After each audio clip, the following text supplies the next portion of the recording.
दोस्तों, प्रधान शिक्षकों की बात मैं आज एक बार फिर से अपने चैनल पर अपने इस वीडियो के माध्यम से करने जा रहा हूं। जैसा कि आप जानते हैं कि 4 महीने हो गए हैं प्रधान शिक्षकों को वेतन नहीं मिला है।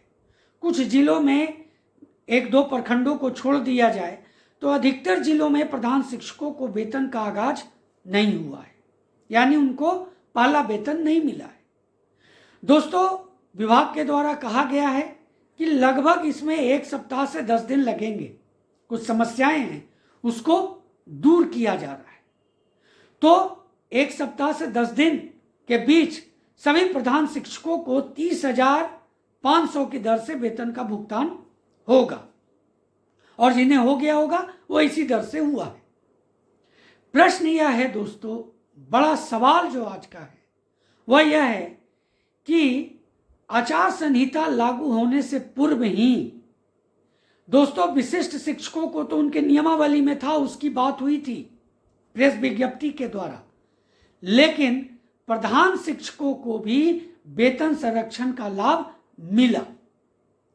आज मैं जो आपके बीच प्रश्न लेकर के आया हूं वह यह है कि प्रधान शिक्षकों को वेतन संरक्षण का लाभ मिलना कितना सही है, कितना गलत है। नंबर 1। नंबर 2, सरकार ने आखिर प्रधान शिक्षकों को वेतन संरक्षण का लाभ क्यों दिया?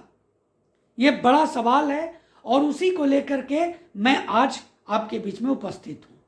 जैसा कि आप जानते हैं कि दोस्तों 30,500 की दर से सभी जो प्रधान शिक्षक हैं उनको भुगतान होना है। लगातार वेतन वृद्धि की बात कही गई, लेकिन सरकार ने प्रधान शिक्षकों को वेतन संरक्षण का लाभ दिया, लेकिन इससे लाभान्वित लगभग 20% शिक्षक ही हो रहे हैं, प्रधान शिक्षक ही हो रहे हैं। तो दोस्तों इसमें लाजमी है कि आपस में कटुता होना, क्योंकि 80% देखा जाए तो लगभग 75 से 80% प्रधान शिक्षकों को वेतन संरक्षण से कुछ विशेष लाभ नहीं हो रहा है। 20% वो शिक्षक हैं जो 2003, 5, 6 में बहाल जो नियोजित विशिष्ट या विद्यालय अध्यापक में जाने वाले जो विशिष्ट जो नियोजित शिक्षक हैं, जो अब प्रधान शिक्षक बन गए हैं, उनको इसका लाभ मिल रहा है। तो कटुता हो गई है, बहुत सी बातें सामने आ रही है। कहा जा रहा है कि नियुक्ति जो है वो बिल्कुल नहीं है, नियमावली में वेतन संरक्षण का लाभ नहीं दिया गया, तो फिर मतलब नियमावली में वेतन संरक्षण का लाभ का जो विवरण है वो अंकित नहीं था, तो फिर ये कैसे? इसके लिए कोर्ट जाने की भी बात मैं सुन रहा हूं, लेकिन दोस्तों समझने वाली बात है। मैं आपको इसीलिए ये 2 प्रश्न आपके बीच में रखा हूं। दोस्तों, चैनल पर नए हैं या अभी तक चैनल को सब्सक्राइब नहीं किया है तो चैनल को सब्सक्राइब कर लेंगे और अधिक से अधिक शेयर जरूर कर देंगे। चलिए बात करते हैं कितना सही है। अब देखिए, जो 30,500 रखा गया है बेसिक, उसके आधार पर 2014 में जो बहाल होने वाले नियोजित शिक्षक, विशिष्ट शिक्षक, जो विद्यालय अध्यापक में जाने वाले नियोजित शिक्षक, जो अब सभी प्रधान शिक्षक बन गए, आप जरा सोचिए उनकी बात को। वो 30,500 से आगे नहीं बढ़ रहे हैं और कारण यह है कि एज ए नियोजित, एज ए विशिष्ट, एज ए विद्यालय अध्यापक उनका वेतन 30,500 से कम था और अब 30,500 से उनकी वृद्धि हुई है। अब यहां पर वो मेरा विरोध ना करें, मैं एक बात कहने जा रहा हूं। अब वो 20% शिक्षकों की भी बात मैं करता हूं। उनका बेसिक जो था, अगर विशिष्ट में देखा जाए तो 31,670 बन रहा है, लेकिन दोस्तों समझने वाली बात है कि यहां 30,500 होगा तो उन्हें तो एक नुकसान हो रहा है, तो इसलिए उनको ये मिलना बहुत जरूरी हो जाता है ताकि उनको कम से कम घाटा ना हो। फायदा अगर नहीं हो रहा है तो नुकसान भी ना हो। अब मैं यहाँ पर कुछ विशेष बातें आपके बीच में रख रहा हूँ कि जरा सोचिए। अब सरकार ने यहाँ पर विशिष्ट शिक्षकों की तरह प्रधान शिक्षकों को वेतन संरक्षण का लाभ क्यों दिया?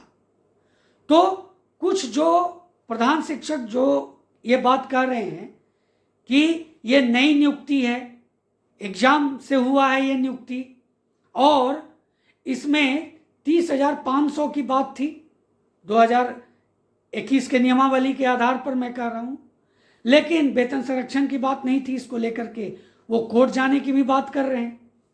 तो मैं आपको बता देता हूँ कि नई नियुक्ति भी वो कह रहे हैं।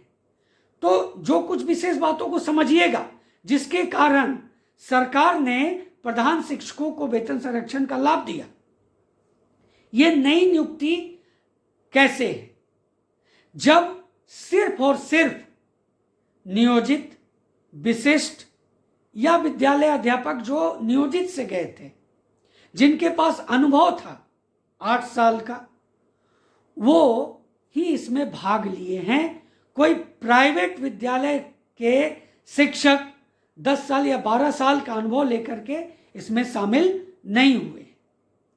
अब बात करते हैं कि विशिष्ट शिक्षकों को वेतन संरक्षण का लाभ मिला, उनके नियमावली में अंकित था, बिल्कुल अंकित था। वो एक डिपार्टमेंटल एग्जाम था, उसमें वो फ्रेश नियुक्ति नहीं थी। तो इस तरह से प्रधान शिक्षकों की भी बात करें तो ये भी फ्रेश बहाली नहीं कर सकते, ये भी एक डिपार्टमेंटल एग्जाम है और इसी में सरकार फंसती हुई दिखाई दे रही थी। और इसी के कारण सरकार ने दोस्तों विशिष्ट शिक्षकों के साथ साथ प्रेस विज्ञप्ति में प्रधान शिक्षकों को भी वेतन संरक्षण का लाभ दिया। अब मैं यहां पर जो बातें आपको कहा, इसमें यह साबित करता है कि वेतन संरक्षण का लाभ मिलना प्रधान शिक्षकों के लिए कितना सही है। अब देखिए आगे जाकर के जैसी आचार संहिता समाप्त होगा, नई सरकार आएगी तो मांगे तेज होंगी क्या चीज का? सेवा निरंतरता का। और सेवा निरंतरता के लिए वेतन संरक्षण बहुत ही महत्वपूर्ण था दोस्तों, इसलिए प्रधान शिक्षकों के लिए बहुत जरूरी हो जाता है। वीडियो बड़ा हो रहा है लेकिन सभी बातों को कहना जरूरी है। गलत कैसे है इस पर भी चर्चा करते हैं। गलत इसलिए है दोस्तों कि एग्जामिनेशन पास होकर के शिक्षक प्रधान शिक्षक बने हैं, चाहे नियोजित हो, विशिष्ट हो या नियोजित से विद्यालय अध्यापक में जाने वाले शिक्षक हो। ये सभी परीक्षा पास करके head of institution, head of school बने हैं। और हेड ऑफ स्कूल का भी वेतन अगर विशिष्ट के बराबर हो, नियोजित शिक्षक के बराबर हो या नियोजित शिक्षक से कम हो रहा है, जो 2014 में बहाल होने वाले जो शिक्षक है उनका, जो प्रधान शिक्षक बने उनका, तो ये कहाँ का न्याय है? मेरा ये कहना है कि वेतन वृद्धि होनी चाहिए। वेतन ऐसा होना चाहिए जो विशिष्टों से अधिक हो, नियोजित से अधिक हो, तब जाकर के न्याय संगत बातें होंगी। तो यहां पर यह गलत साबित होता है कि सिर्फ वेतन संरक्षण का लाभ दे दिया जाए, बाकी वेतन वृद्धि का लाभ से वंचित कर दिया जाए। आप मेरी बात से कितने सहमत हैं जरूर कमेंट करेंगे। चैनल पर नए हैं या अभी तक चैनल को सब्सक्राइब नहीं किया है तो चैनल को सब्सक्राइब जरूर कर लेंगे और अधिक से अधिक शेयर जरूर करेंगे दोस्तों। शेयर करना बहुत जरूरी है। ये जितना ज़्यादा आप शेयर कीजिएगा, अधिक से अधिक लोगों को ये बातें समझ में आएंगी, वो इस पर विचार करेंगे। तो दोस्तों मिलते हैं अगले वीडियो में, तब तक के लिए जय हिंद।